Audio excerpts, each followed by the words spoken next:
জীবের ছাল ছাড়ালে যেমন কষ্ট হয়, তার থেকেও কষ্ট অধিক মৌতের সময়, তার থেকেও কষ্ট অধিক মৌতের সময়।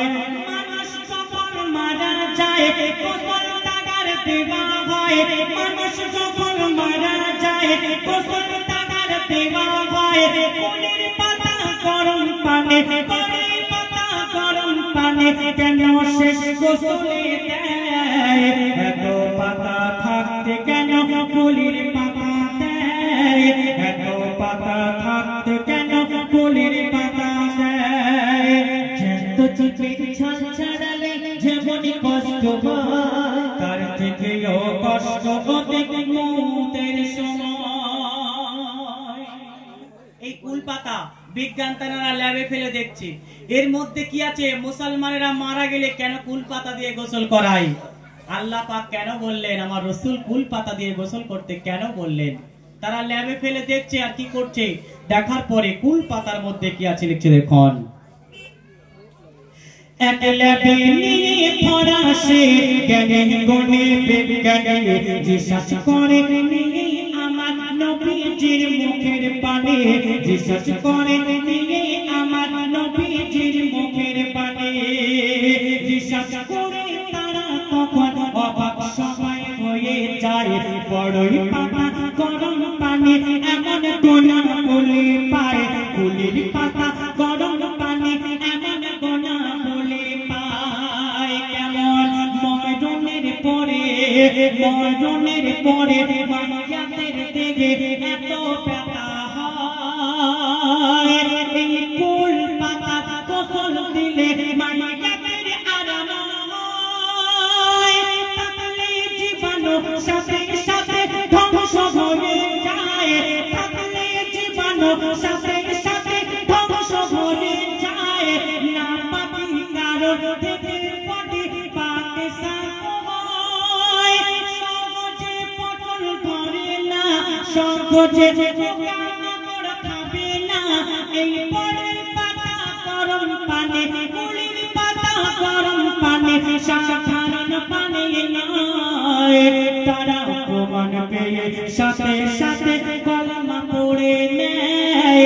এই জগতের শ্রেষ্ঠ জ্ঞানী আমার নবী দয়াময়। জ্যান্ত জীবের ছাল ছাড়ালে যেমনই কষ্ট হয়, তার থেকেও কষ্ট অধিক মৌতের সময়। আল্লাহ পাক এই কুল পাতার মধ্যে এত ফাজিলাত দিয়েছে। ওই কুল পাতা আমাদের গায়ে যখন ঘা বার হয়, দুনিয়াতে অনেক কিছু বার হয়, গরম পানিতে দিয়ে যদি আমরা গায়ে মাখি আল্লাহ আমাদের ভালো করে দিতে পারে। কিছু যদি না থাকবে, কেন মায়াত হয়ে গেছে তখন কেন গোসল করতে বললেন? বেঁচে ছিল তখন তো বলেনি। বড় কচুর পাতা আছে, কলার পাতা আছে, তাদের তো প্রয়োজন পড়েনি। আর ছোট ছোট ভাইরা, এদিকে মানুষ মারা গেলে যে তোমরা মাটি দিতে যাও তো, আচ্ছা তোমরা গিয়ে দেখেছো, ফলো করেছো কবরে খাজুরের ডাল দেওয়া হয়? এদিকে দেয় কি? কেন এই ডাল দেওয়া হয়? আল্লাহ রাসূল রাস্তা দিয়ে যাচ্ছে সাহাবীদের নিয়ে, যেতে যেতে দেখতে পেলেন দুটি কবরে আযাব হচ্ছে। আমার রাসূল বলছে ডাল নিয়ে আসো, সাহাবীরা বলছে ডাল কি হবে? লিখছে দেখুন কি হবে। সাহাবীদের নিয়ে নবী যাচ্ছিল এক পথরে, সাহাবীদের নিয়ে নবী যাচ্ছিল এক পথরে।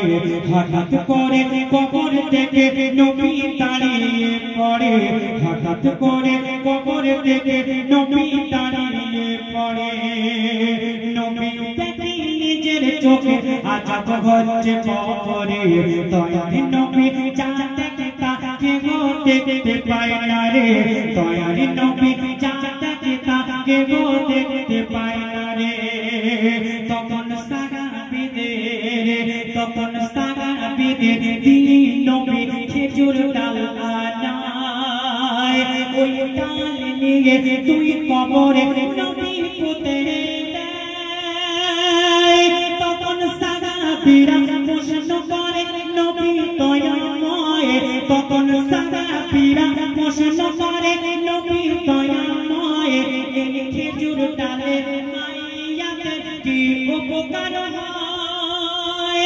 তখন বলছে নবী আল আমিন, ডাল থাকবে যতদিন বলছে নবী আল আমিন ডাল থাকবে পেটে যতদিন ততদিন ধরে এদের করে আজাব নাহি হয় তাই আজও যখন মাইয়াদের কবর দেওয়া হয় খেজুরের ডাল নিয়ে করে পুঁতে দেয় জ্যান্ত জীবের ছাল ছাড়ালে যেমন কষ্ট হয় তার থেকেও কষ্ট অধিক মৌতের সময় তার থেকেও কষ্ট অধিক মৌতের সময়।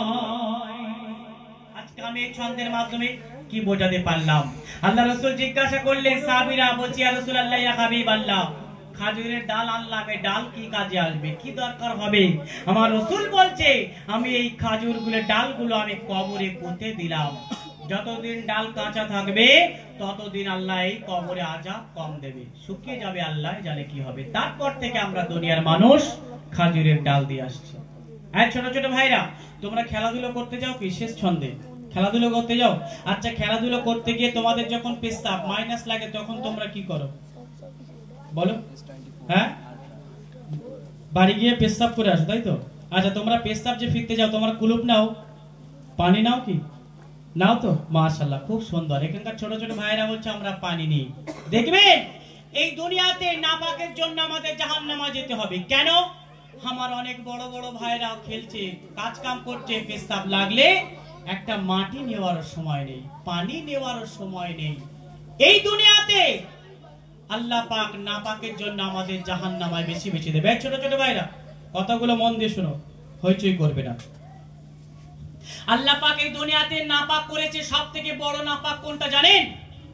সবথেকে বড় নাপাক করেছে আল্লাহ পাক দুনিয়াতে যখন কোন স্বামী স্ত্রীর মধ্যে মিলন সম্পর্ক আল্লাহ যখন তাদের করিয়ে দেয়, এই দুনিয়াতে ওই নাপাকের মতো আর কোন বড় নাপাক নেই। আর আমার অনেক ভাইরা আছে, তারা জানে আমার শরীরটুকু নাপাক নোংরা হয়ে আছে, তারা সকালবেলা বার হয়ে তারা চলে যাচ্ছে কাজে, 3টের সময় বাড়ি এসে গোসল করছে। না, ওইটা ওই সময় ওইভাবে যাওয়ার কথা নয়। সকালে গোসল করে তারা ওযু করে তারপরে ঘর থেকে বার হবে, না হয়ে তারা চলে যাচ্ছে কাজে। আমার মা বোনেরা আছে, তারাও জানে আমার নাপাক শরীর নোংরা হয়ে আছে, রান্না বান্না করছে, কাজ কাম করছে, 2টো 1টা 1:30টার সময় তারা গোসল করছে। কোনোদিন উন্নতি হবে না। এমন একটা